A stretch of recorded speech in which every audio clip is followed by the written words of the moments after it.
Piensen que hay un PBI de la Argentina fuera del sistema financiero formal. Son 400.000 millones de dólares de argentinos que tienen el dinero o en Suiza o en su casa, en una caja de seguridad, de un universo de 1.600 familias que tienen 130, 140 mil millones de dólares de patrimonio.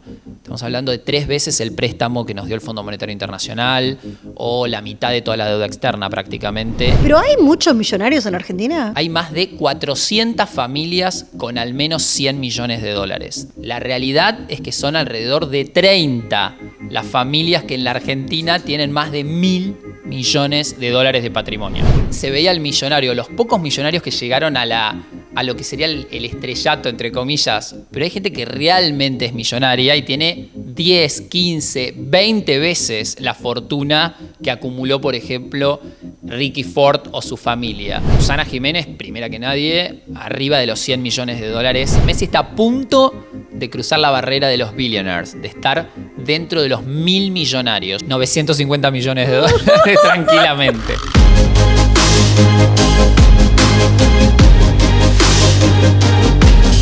Bienvenidos a una nueva Border Session. Hoy nos vamos a meter en un tema del que nadie habla demasiado ni con mucho detalle en nuestro país. Pareciera que es un pecado, pero nos vamos a meter con los millonarios y los billonarios argentinos. Está para hablar de esto Facundo Zonati. Él es periodista, es consultor de empresas familiares y autor de el único libro, creo yo, de las empresas que cotizan en bolsa, empresas argentinas. ¿Cómo hicieron para llegar a cotizar?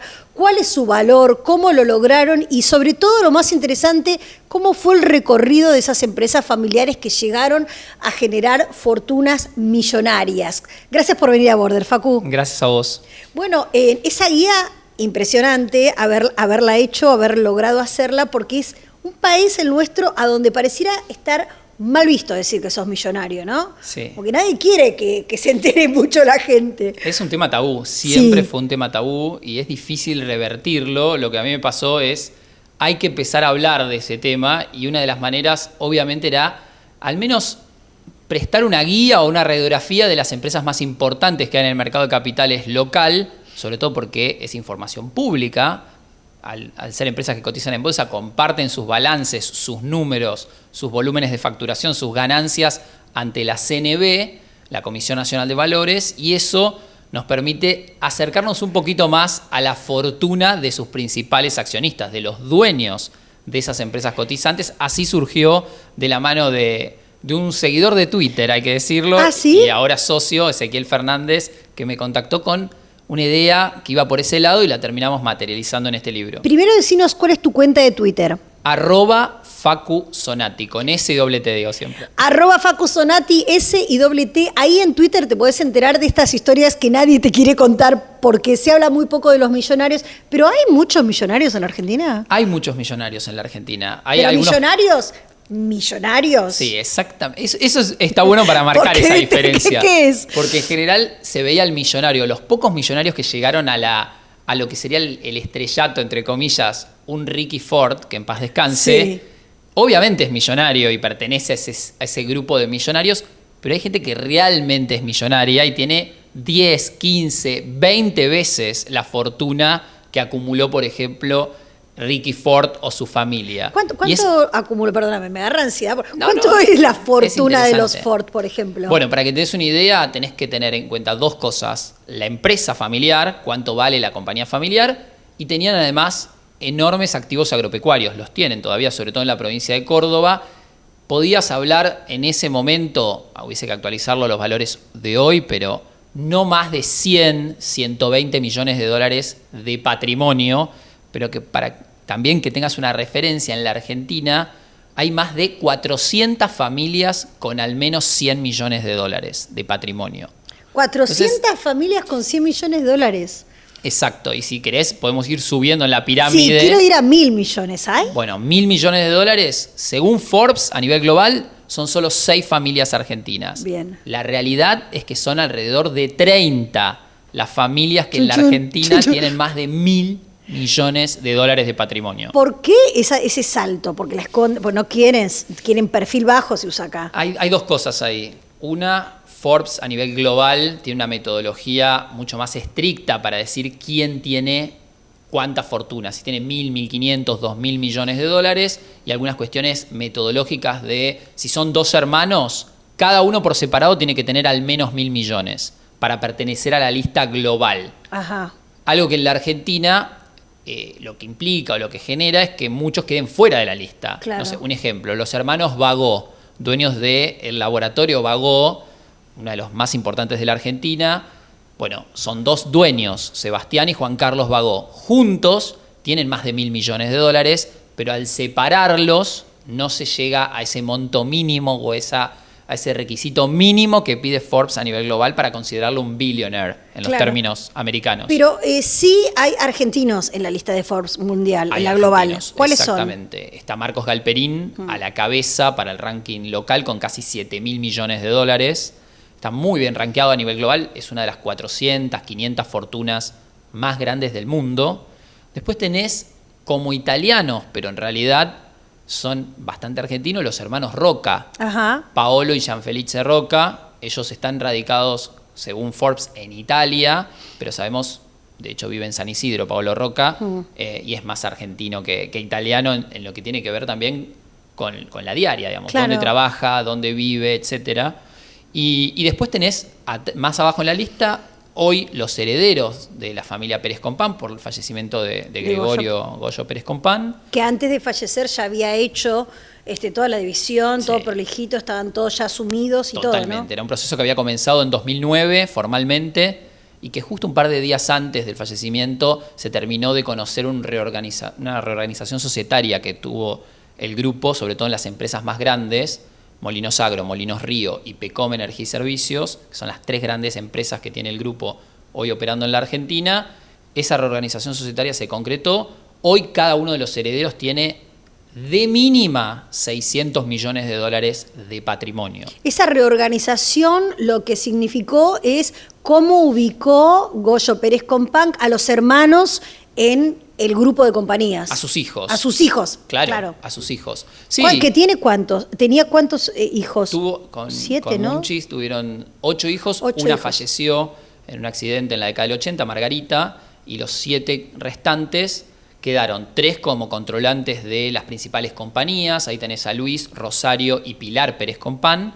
Y después tenés a Cecilia, Catalina y Jorge Pérez Compán por fuera de esa sociedad, y Pablo, el menor, ya se había retirado de la composición accionaria de las empresas, así que ese es el grupo de 7 hermanos. Ese es el único que no quiso tener nada que ver con el mundo empresarial. Exactamente, se fue corriendo, tuvo negocios inmobiliarios en Uruguay, en Estados Unidos, sí, pero no dentro de lo que sería el core business de la familia. Ahora, vos que sos un consultor de empresas familiares, seguramente podrás entender al pequeño Pablo, ¿no? ¿Se llama Pablo Pérez Compán? Pablo Pérez Compán, sí. Pequeño, de 50 no, ya años. tiene 40 años. 40 años. Sí, sí. Pero digo, deberás comprender y podés contarnos cuáles son el principal estrés o factor de estrés de estar en una empresa familiar, porque uno lo ve de afuera y dice, qué suerte que tuviste, tu papá, tu director de empresa, pero es como una trampa también, porque 100%. No podés salir, no sabes, no siempre te tiene por qué gustar el negocio. Totalmente. Pero tener plata implica un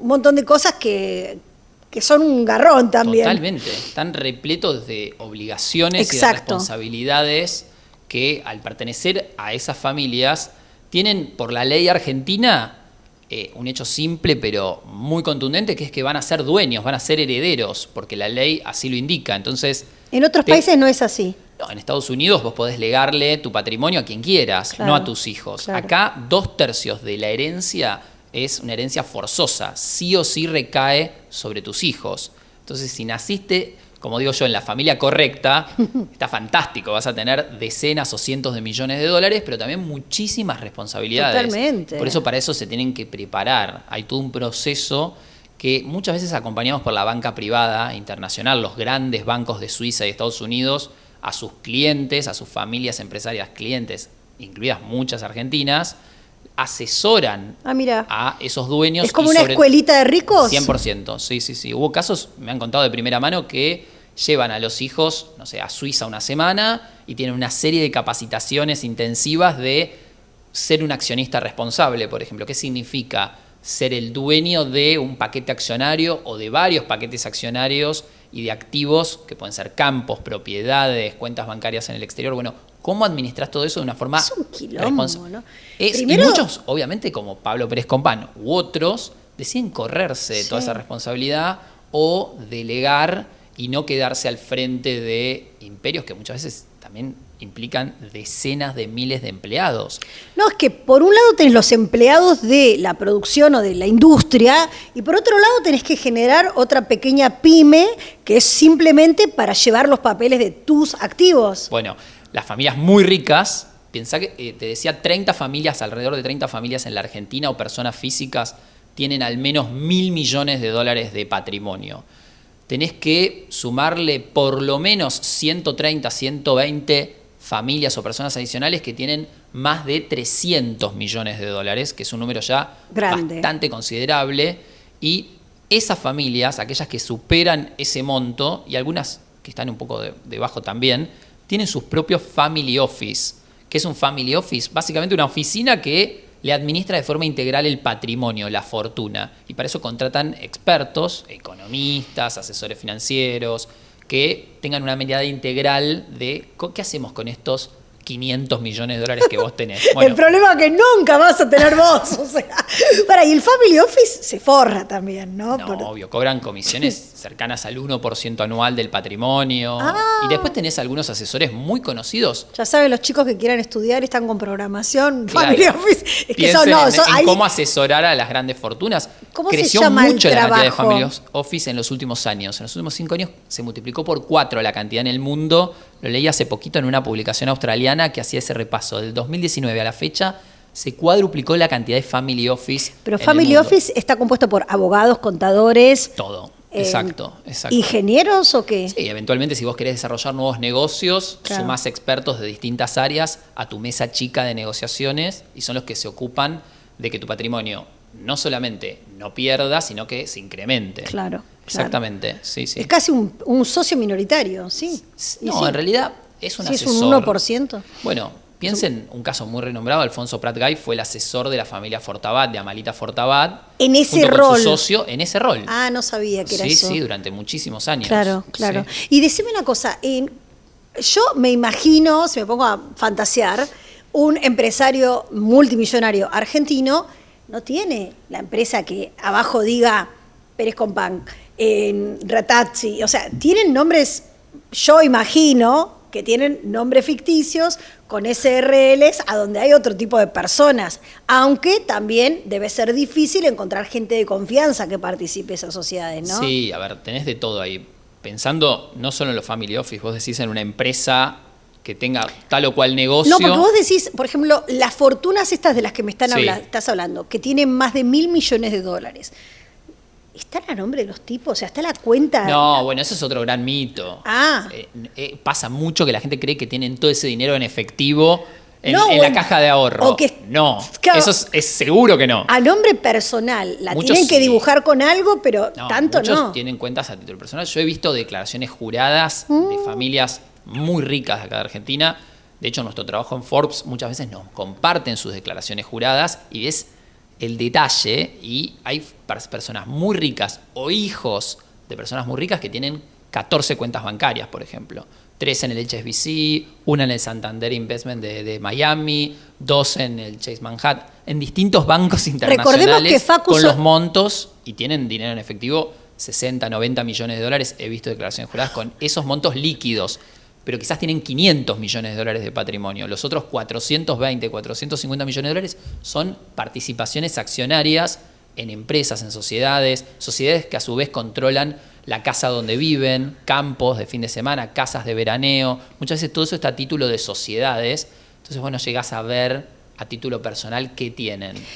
Quería acotar que Facu Zonati, además de todo lo que les dije, trabaja en la producción de esta guía del ranking Forbes Argentina, ¿no? O sea, por eso también está toda esta información. Es súper interesante toda la información que manejás, porque además es algo de lo que nadie habla nunca y a mí me parece fascinante. Por ejemplo, que la vida de los multimillonarios es nada, súper distinta en el sentido de que hay muchos que ni siquiera manejan efectivo, Claro. ¿no? La mayoría, creo yo. Los celulares, ¿no? Que en un momento era como una cuestión de estándar andar con el celular. Los millonarios no manejan los celulares. O ¿no? tienen muchos. También he tienen visto muchos. sobre los escritorios, sí. Empresarios muy conocidos, incluso del ranking Forbes, te diría. Hay 2 que se me vienen a la cabeza que tienen 4 celulares, 3 celulares sobre el escritorio y con cada celular tienen uno para la familia, uno para los negocios, otro para quizás otro tipo de vinculaciones, quizás políticas, asuntos públicos, etcétera. Sí, he visto. Me estabas diciendo recién los de las declaraciones juradas y la verdad que me muero pensando solamente en lo que te deben pagar de ganancias y bienes personales estas personas, ¿no? Pero digo, ¿cómo se empieza a, no sé, a organizar la estructuración patrimonial cuando empezás a crecer tanto? Es como, ¿qué es lo aconsejable para este tipo de millonarios, no? Sí. Mira a ver si los problemas que me hago, ¿no? No, pero digo, por ejemplo, no sé, la casa donde viven, los gastos seculares de la familia, los maneja una empresa controlante, son gastos que se les derivan tipo mensualidad Claro. a los hijos, ¿cómo? Bueno, hay de todo ahí. Yo no soy asesor financiero ni patrimonial, sino que en general asesoro a empresas familiares desde el punto de vista de capacitar a las nuevas generaciones en esto, ser accionistas responsables o pensar una sucesión ordenada. Sí, cuando tenés protocolos, gente interesada, etcétera. ¿no? Porque también tenés que... algunos que no. Tenés que lograr, exacto, que todos estén de alguna manera alineados en planificar todo eso. Muchas veces no pasa, pero si bien ese es mi foco, vos pensá en la Argentina, granero del mundo y los terratenientes en su momento, ¿qué tenían? Generalmente como administración, el escritorio. Cada vez que tenían un gasto o alguna necesidad de efectivo, mandarlo a buscar al escritorio o el escritorio, que era la oficina que administraba como la caja de la familia Sí. y derivaba el dinero según cada uno de los miembros lo necesitaba. Hoy eso está un poco más, si querés, profesionalizado, más allá de los family office que hablábamos anteriormente. Dentro de los protocolos que arman algunas empresas de familia, muchos hijos cobran un salario de hijo, por ejemplo. Cumplís 21 años, tenés mayoría de edad, o 18 incluso, y te garantizas de por vida un ingreso mensual por ser miembro de esa empresa familiar, trabajes o no trabajes en la empresa, Pero ¿de estudies cuánto o no estudies. podría ser ese salario de No, hijo? eso depende de cada familia, pero siempre garantiza cómodamente La vida. la vida. Pensé que el costo de vida en la Argentina, si bien subió mucho en los últimos 6-7 meses, Es barato sigue en siendo dólares. muy bajo. Y quizás con 3.000, 4.000, 5.000 dólares por mes, un hijo de un Zafás. vive muy cómodo, digamos. Además, pensá que tiene su propiedad, tiene Su acceso auto. quizás eventualmente a dividendos cuando ya tienen una porción de la composición accionaria. Entonces, todos los años cobran como una especie de bono, que serían las ganancias de la empresa, lo que reparten como dividendos. Si ya sos accionista, una parte lo cobrás. Pero eso, solo por ser hijo, ¿ya Sí. sos accionista? No. ¿O tenés que hacer el No, trámite no, no. o tenés que decidir No, cómo es? Muchas veces está dentro de la planificación, hay familias que le ceden a sus hijos una participación accionaria. A veces es progresivo, a veces, el caso de Pérez Compán es así, es bastante gráfico. En 2009 deciden hacer una sucesión, digamos, en vida o un traspaso accionario de las principales empresas a sus 7 hijos. ¿Se transfirió todo el patrimonio? Probablemente no, sino una parte importante y después, ahora con el fallecimiento de Goyo, se termina de cerrar ese circuito que comenzó hace 15 años y eso pasa en todas las familias empresarias. Muchas veces, cuando son mayores de edad, muchas veces se le empiezan a ceder acciones a aquellos hijos que sí trabajan en la empresa. No siempre es lo más recomendable, digamos. Cada caso es un mundo, pero por ser hijo no es que tengas acciones. Vas a tener eventualmente cuando ya no Fallezca estén la persona tus padres. que es el titular. Dentro de los billonarios argentinos, ¿cuáles son los sectores, digamos, más copados para Está lograr bueno, eso? Es interesante. En la historia argentina tenés que buscar, sobre todo, en el negocio financiero, energético y en algún punto también, ahora podemos sumar toda la parte comercial. Pensá desde Marcos Galperini, el e-commerce, que si bien ya tiene un perfil más financiero que comercial, porque Por cada vez Mercado Mercado Pago. Pago es más fuerte. Y después tenés casos como Alfredo Coto, como la familia Brown de la Anónima, los Frávega, dueños de la cadena de retail más que centenaria en todo lo que es venta de electrónica, todo lo que tiene que ver con el retail, con la venta o con el comercio. O sea que no son los agroexportadores. No, eso es un mito también, es interesante. Yo pensé que hay muy sí. pocos agroexportadores de capitales argentinos, quedan realmente 3 y una es una cooperativa, ACA. O sea que ahí no corre como grandes fortunas porque es una cooperativa de pequeños productores. Ahora, qué loco que en un país... 2 más tenés, Urquía y Pérez Compán, Molinos Agro y Urquía con AGD, los dueños de la mayonesa Natura. Y ahí pará de contar, no hay otros agroexportadores de esa escala que les permita llegar al ranking Forbes, por ejemplo, con más de 1.000 millones. No, lo que digo es qué loco que en un país que tiene un mercado tan chico, los que generan o los que trabajan para ese mercado o los que hacen e-commerce logren ser multimillonarios, se dice, los que tienen más de 1.000 millones. Sí. Billionaires. Billionaires. Exacto, multimillonarios, ya si tenés 8 o 10 millones de dólares, te podés considerar ultra. Hay un concepto de la banca privada también de afuera que son los ultra ricos, ultra rich, que es una estadística que se hace todos los años. Esa cifra siempre fue de 30 millones de dólares. Vos te podías considerar un ultra rico si tenías 30 millones de dólares de patrimonio, de nuevo. No estamos hablando de plata líquida, estamos hablando de sumar tu casa, tu barco, tus cuadros, la empresa, todo, 30 millones de dólares. Algunos hoy consideran que esa cifra se elevó, porque hay inflación en el mundo, a 50 millones de dólares como piso para considerarte un ultra rico. Y volviendo a la pregunta... No, la pregunta era qué raro que en un país que tiene un mercado, claro. Pero bueno, también te pueden decir, tienen un mercado cautivo, hay 47 millones de personas, el comercio... Que no puedes elegir mucho entre 10. Sí, es una crítica muy habitual por parte de los consumidores. Sí. No hay tantas opciones. Y si hay opciones, ¿quiénes hacen la diferencia también? Los importadores. Claro. Los Chernahovsky de la vida, que si bien tienen ensambles o factorías en la Argentina, han importado a razón, Caputo también con Mirgor, de 800, 900, 1.000 millones de dólares por año, los kits con los cuales después arman, por ejemplo, la electrónica que te venden internamente. Y después todo lo que es consumo masivo, pensá, yo siempre le digo a amigos o a conocidos, vas por la calle o vas por una avenida, Avenida Santa Fe, Avenida Cabildo en Buenos Aires o cualquier centro comercial del país. Todas las marcas que ves tienen un dueño detrás. Sí. Y muchas veces ese dueño es argentino y si es una marca internacional, tiene un representante local. Entonces ahí están muchos de los originadores de riqueza en la Argentina en las últimas décadas. El campo también, obviamente. No hay rico en la Argentina que no tenga estancias o que tenga campos. No importa el rubro, te metes en salud, vas a banqueros o hablas con grandes industriales, todos tienen su campo, uno como mínimo o varios campos.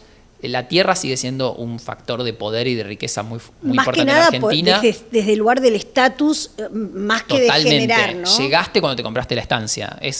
Yo solo Pero lo he estancia de cuántas hectáreas hablamos. Puedes tener un campito de 1.000 hectáreas, que es muy bueno en Provincia de Buenos Aires, un campo de 1.000 hectáreas agrícolas, vale 7, 8 millones de dólares. Claro. O sea, nada mal. Y tenés familias así, de dueñas de campos que no vienen de otro rubro, que quizás siempre se dedicaron al agro y tienen más de 1.000 hectáreas en la Argentina, está repleto. Pensá que hay alrededor de 100 grupos de siembra, que estos son o dueños o grandes firmas que alquilan campos y siembran al año más de 10.000 hectáreas. 100 familias o 100 empresas que siembran al menos 10.000 hectáreas cada una. Es impresionante. Es un montón. Es impresionante al punto tal que tenés, si sumás a esos 100 grandes jugadores... Cada una 10.000 hectáreas de sembradas. Mínima. Y ahí tenés a todos los conocidos, no sé, un Grobocopatel, hasta familias menos conocidas, pero que siembran 60.000, 70.000, 80.000 hectáreas. Pónganse en la cabeza, 20.000 hectáreas es la superficie de la capital federal. O sea, vos si sembrás 40.000, 60.000, son 2-3 veces la superficie de la capital federal sembrada con maíz, con soja. Bueno, hay 100 empresas solamente en ese rubro que es la siembra o la producción de granos en la Argentina. 100 familias, si podemos decir, que están detrás de ese negocio, más todos los que están por debajo. Y otro rubro que no te mencioné, que me parece también hay que subrayar, es el de los laboratorios. Ajá. El negocio farmacéutico es muy rentable y no solamente están los Bagó, están los Roemers, tenés a Sigman y después otras familias menos conocidas, no sé, las hermanas Valla. Si yo te digo las hermanas Valla, no, jamás las escuchaste nombrar. Bueno, son las principales accionistas de Gador, uno de los 5 mayores grupos farmacéuticos de la Argentina, tienen el 56% accionario. Una de ellas está casada con Álvarez Saavedra y otra con Fabri, que son quizás los apellidos un poco más conocidos en el rubro farmacéutico, pero como esos casos tenés cientos de familias debajo del radar. ¿Los apellidos patricios siguen siendo millonarios? Tenés algunos muy algunos importantes. Sí, algunos sí, no. Sí. Algunos sí. Todo lo que tiene que ver con, por ejemplo, Bungiborn en su momento, el grupo Hirsch, los herederos de Elena Olazábal de Hirsch, por ejemplo, que era como la Malita Fortabat del agro. La señora murió a los 90 años hace muy poquito. Bueno, sus hijas y sus nietos son parte de lo que se conoce como Grupo Hirsch, herederos del histórico Mario Hirsch. Después toda la rama de la familia Born. Pensá que tenés varios herederos por parte de Jorge, por parte de Juan Born, que quizás son los más conocidos por el libro de María O'Donnell. María. Exactamente. Ahí tenés también, después tenés los Uribe Larrea Duó, los Duó Nelson. Son todas familias muy fuertes. Por ejemplo, Uribe Larrea debe trabajar entre Argentina, Uruguay y Brasil, creo que no está en Paraguay, pero solamente en esos 3 países más de 250.000 hectáreas al año. Antes hablábamos de 10.000, bueno, 250.000 hectáreas, y además tiene 3 centrales eléctricas propias donde invirtió algo así como $1.000 millones en la última década. Y eso es una familia súper tradicional, 160 años vinculados al campo, los dueños en su momento del Palacio Duó en la Avenida Alvear. Sí, ahí tenés. Me quedo carburando de tanta información porque, por ejemplo, pienso, si se pusiesen de acuerdo, ¿cuántos de estos podríamos, por ejemplo, no sé, levantar el cepo? Porque viste que muchas veces los políticos hablan acerca de él. En Argentina hay dólares, en realidad la escasez de dólares tiene que ver con la falta de confianza en el mercado porque la gente la tiene afuera, porque acá no conviene tenerla por los impuestos, bueno, todo lo que ya conocemos. Pero digo, cuando vos das las cifras reales, de verdad, uno dice, lógico. Es así. Piensen que hay un PBI de la Argentina fuera del sistema financiero formal. Son 400.000 millones de dólares de argentinos que tienen el dinero o en Suiza o en su casa, en una caja de seguridad, y ahí nos podemos sumar todos los que tengamos dólares fuera del sistema, sean 1.000 o sean 100 millones de dólares, claro, forman un PBI. Eso para que también es un número muy grande. ¿Y un PBI cómo cambia? Que si estuviese ese PBI en el mercado. Impresionante. Toma como referencia lo que se invierte, la inversión extranjera directa, por ejemplo, o lo que se invierte en porcentaje del PBI en general en la Argentina, nunca llega al 20%, o sea, una inversión anual máxima en todos los estratos sería desde el pequeño almacenero que compra una heladera nueva. Quintuplicar la inversión extranjera directa. Literalmente. Y que para que tengas otra referencia. No, porque viste que también ese es otra fantasía. Bueno, cuando inviertan, cuando vengan a invertir, o sea, sería, si recobrásemos la confianza de esos argentinos. Hay que empezar por ahí, yo creo. Sí. Es que, y bueno, esos son los que mejor conocen a los gobiernos argentinos, también es tal vez más difícil, pero digo, los gobiernos tampoco van a la conquista de estos, ¿o no? No, a ver, hay de todo. Siempre hay relaciones. El empresario tiene como fin primordial ganar plata. Eso es así, acá, en Suecia, en China, en cualquier parte del mundo, van a buscar ganar dinero. Si Argentina genera las condiciones, es más sencillo, me parece, que estos empresarios decidan volcar parte de ese patrimonio que tienen fuera del sistema financiero formal en el mercado local y después cuando ya tienen una escala significativa. Piensen en los Paolo Rocca, en los Bulgeroni, en las grandes familias de Argentina. Generalmente lo que hacen en realidad es invertir con financiamiento, no ponen en riesgo su liquidez, sus 500 millones de dólares que tienen una cuenta en New York. No van a traer esos 500 millones de dólares, lo que van a hacer es armar un proyecto viable, piden el dinero prestado y ejecutan el proyecto. En general, así se hace en todo el mundo, no es algo raro o solamente que queda reducido a los argentinos. ¿Sucede en todo el mundo que haya un PBI en el exterior? Ponle que en Suiza haya un PBI de Suiza depositado en Francia. No tengo las estadísticas de hoy actualizadas de todos los países, pero es muy atípico. Eso tiene que ver con la poca confianza que hay en las instituciones argentinas. Vos pensás que el sistema financiero formal es una cuarta parte de lo que está fuera del sistema. Ah, claro. O sea, tenés 100.000 millones versus 400.000. Claro. Eso es parte de la enorme desconfianza que tienen todos los argentinos, no solamente los más ricos, en el sistema financiero local y en las instituciones locales. ¿Hay algún multimillonario que sea famoso, más allá de las familias conocidas por ser ricas, que sea famoso, que sea del mundo del espectáculo, del deporte, no sé? Muchos. ¿Muchos? Y el primero no te va a sorprender. Messi. Messi, exactamente. Messi está a punto de cruzar la barrera de los billionaires, de estar dentro de los 1.000 millonarios. Yo creí sinceramente que iba a este año sumarse a la lista Forbes a nivel global. ¿Pero cuánto es? A ver, ¿cuánto tiene entonces? 950 millones de dólares tranquilamente.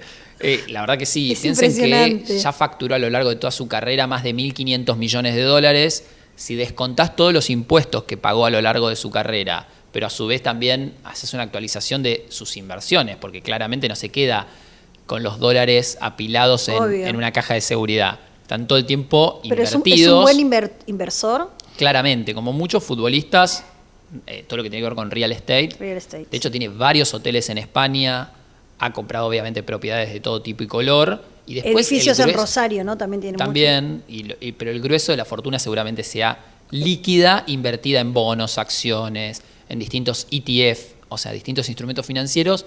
Seguramente una parte importante de la fortuna de Messi esté en ese sector, digamos. Pero Messi, dado activo. que no es que tiene una empresa familiar. Pero es una empresa familiar. No, es una claramente. marca. Es una marca, pero él es su propia empresa y está Jorge Messi, su padre, como el administrador de todo eso. No, porque sí. Por ejemplo yo pienso, dado que sus hijos nacieron en Europa, no sé si les cabe la ley de herencia argentina. Ah, bueno, eso es otro tema. Claro. Pero eventualmente van a formar parte, digo, Sí, de ese grupo decisión. familiar. Calculo que sí. Y famoso de la tele. Muchos también. ¿Mucho? Es interesante. Sí, es interesante. Pero es lo último que pensaba que me dijese. Susana Jiménez, primera que nadie, arriba de los 100 millones de dólares tranquilamente. La hemos investigado en Forbes muchísimo. Susana es un milagro de los medios gran inversora. Sí. Yo intenté entrevistarla 2 veces a Susana no Jiménez. Habla de esas cosas. Pero Inés Hernández, su asistente, me dijo en su momento, es la mejor propuesta de entrevista que le hicieron en la historia, porque yo quería hacer una nota, Susana Jiménez, Sociedad Anónima, y hablar del negocio, esto que vos decías, la marca Susana Jiménez. Tiene que dar. Ella siempre fue la gestora de sus contratos, nunca tuvo intermediarios, invirtió muy bien en real estate.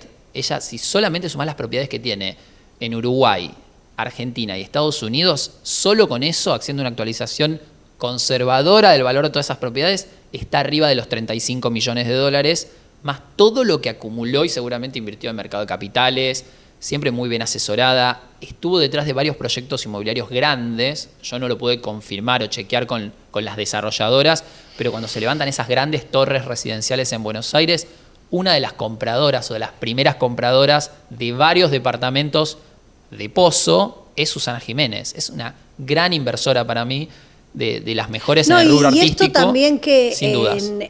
Ella negocia sola sus contratos para la época en la que desarrolló su carrera, en el lugar, Fabuloso. que es el mercado argentino, mega machista y chiquito, en el hecho de que una mujer haya impuesto las reglas de su propio negocio, es Totalmente. fantástico, o sea, es como la gran negociadora, ¿no? Para mí también es ¿no? súper destacable. Después tenés a Cris Morena, que tiene su propia productora, ha desarrollado todo tipo de formatos y contenidos que se vendieron en todo el mundo, tanto en su matrimonio con Gustavo Yankelevich y después como independiente con su propia productora ya divorciada de Yankelevich, ha generado éxitos de calibre global, porque Claro. Base Israel está, Base Italia está, en Brasil, desde chiquititas, lo que fue después Casi Ángeles, Claro. y otras producciones que además se llevaban al teatro, se vendía merchandising.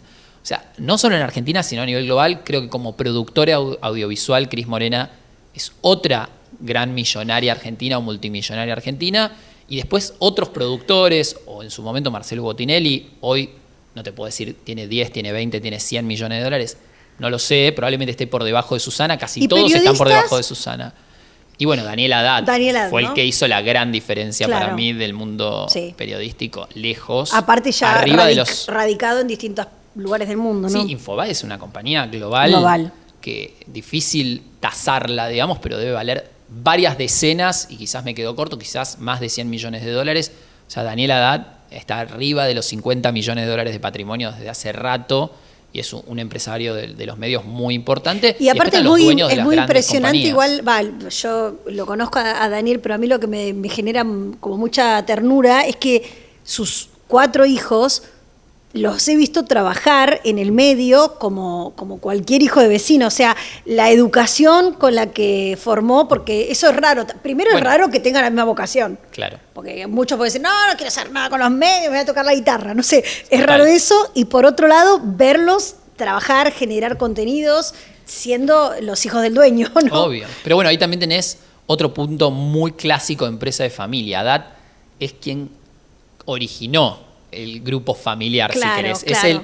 Es el fundador, y eso impregna hacia abajo muy fuertemente. Claro. Pasa en todas las empresas familiares. Claro, no es lo importa mismo el la rubro, segunda, la no es lo tercera mismo. generación. Exactamente. Tal cual, exactamente. tal Y eso cual. creo que queda también visible, digamos, muy palpable en el caso de Daniel Haddad.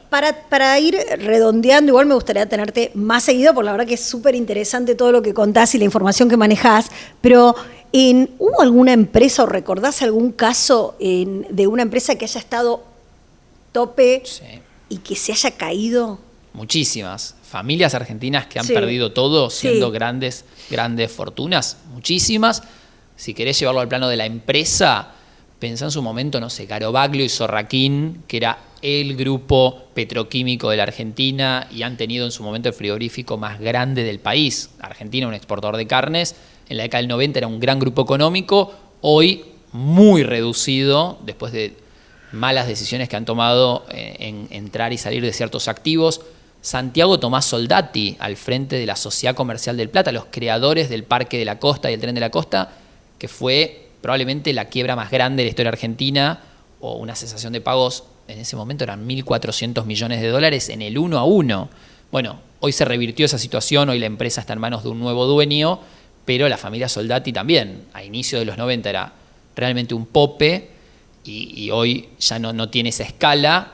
Otro caso emblemático, que si bien no es bien decir que es una empresa familiar, pero sí un caso emblemático, fue el de Juan Navarro con el grupo Excel. Sí. Llegó a invertir 5.000 millones de dólares en la Argentina a lo largo de la década del 90. Silvia Neistat lo refleja muy bien en un libro. Llegó a comprar 80 empresas, Habana, Musimundo, se quedó con los supermercados Norte en su momento. Bueno, y estrelló completamente esa nave después de haber hecho ¿Qué es de la vida de Juan megatis- Navarro? Bueno, en su momento lo último que tenía visible eran un grupo de marcas textiles, que también tuvo problemas con su socio Gottlieb. Hubo una lucha ahí por las marcas, Lacoste, Penguin, Cacharel y Paula Candanvers. Eran las 4 marcas de lo que le quedó, digamos, de aquel imperio Claro. de 80 empresas. Se redujo a 4 marcas, como una división Y textil. el grupo Chabran, perdóname la última. Bueno, también otro caso emblemático. La familia sigue siendo muy poderosa, todos radicados ¿Pero en de Uruguay. cuánta plata estamos hablando? Tranquilamente 400 millones de dólares de piso. Pensá que sus socios históricos, uno, te va a interesar esto, los García Mosqueda, que era un ejecutivo, Carlos García, del grupo Chabran, hoy es el dueño de TRF, uno de los mayores distribuidores de medicamentos de la Argentina, y es el dueño de la familia, los García Mosqueda, de Casa Cavia, por ejemplo, un restaurante muy paqueto ahí en Plaza Alemania. En su momento desarrollaron carne junto a Colagreco, un chef argentino muy conocido. La panadería Pablo Macei tuvieron, y Horno, también otra Sí. cadena muy conocida de pizzerías. Sí. Bueno, todo eso es si querés, un desprendimiento del grupo Chabran. El otro es Héctor Colela, el dueño de Cierto. Ocasa, que tuvo que blanquear, porque salió público esto en los medios, que tenía una cuenta de unos 170 millones de dólares. Se lo olvidó. Que sí, que en realidad él dijo que estaba totalmente en blanco, lo confesó algún colega, creo que para La Nación, y ese dinero viene de una de las ventas de las empresas del grupo Chabran, que le correspondía a él como socio, y ese dinero lo tiene para sus hijos, para la herencia de sus 6 hijos, así que ya tienen garantizado ahí 170 millones de dólares líquidos. Además es el dueño de Ocasa acá y en Estados Unidos, es una empresa gigante, y otros negocios. Ese es otro grupo emblemático Qué asociado a Chabran. impresionante que en un país tan pobre haya mucha gente rica, ¿no? Un poco de gente rica, ¿no? No. Y eso lo Está que lleno. me parece que, no sé qué pensás vos, pero que genera es el potencial, siempre pensar la posibilidad de potenciar más riqueza de nuestro país, ¿no? Que existe. A ver, el sector privado es el que genera la riqueza, eso no hay ninguna duda. En Argentina tenés 1.600, 1.700 familias con más de 30 millones de dólares, en los términos que hablábamos antes de ultra ricos.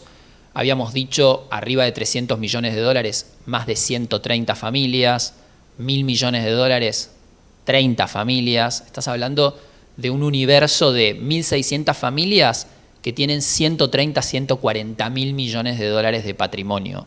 Estamos hablando de 3 veces el préstamo que nos dio el Fondo Monetario Internacional, claro, o la mitad de toda la deuda externa prácticamente en manos de solamente 1.600 familias, muchas de las cuales siguen generando cientos de miles de puestos de trabajo. Si vos sumás a todos esos dueños, siguen invirtiendo, siguen haciendo negocios en la Argentina. Eso es lo más meritorio en un país, como bien decías, que lamentablemente tiene ratios ¿no? Y que ¿por qué no juntan a ese grupo de gente y realmente piensan en planes que estimulen, como sucede, bueno, en Estados Unidos, lo que vos decías, todos se financian. Bueno, no sé acá si es tan fácil, no creo que sea tan fácil la financiación. Bueno. Apalancar negocios con financiamiento, o sea, no sé qué va a pasar a futuro, pero bueno, todo está por verse. Gracias, Facu. Un placer, gracias a vos. Muy bueno tenerte acá. Ya saben ustedes, si les gusta el contenido, compártanlo, suscríbanse a Border Periodismo, denle like y además dejen sus comentarios acá abajo sobre empresas de las que les gustaría saber la historia